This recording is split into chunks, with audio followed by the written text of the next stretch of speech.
Ich liebe the Austrian Alps.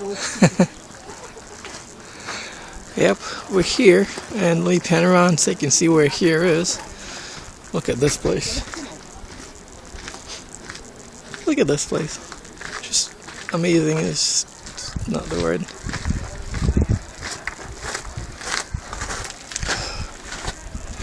That's where we were inside. That hole in the wall up there. Right there.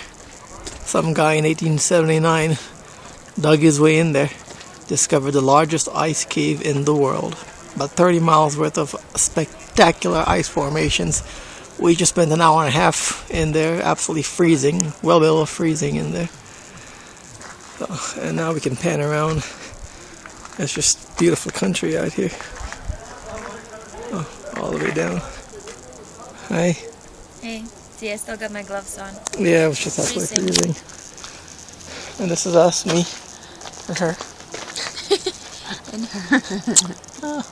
On our honeymoon. Yeah, on the honeymoon. Best honeymoon ever. Yeah. A lot of snow up here in these Alps. Alright, I guess signing out. Time to make the long trek down.